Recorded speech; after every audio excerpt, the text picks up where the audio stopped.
Alam ko po na marami pong balita at masamang publicity laban sa akin.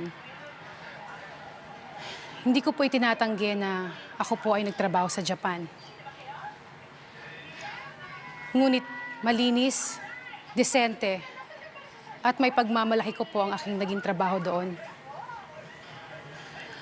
Ang gusto ko lang pong malaman is if you would give me a fair chance at itutuloy ko po ang labang ito.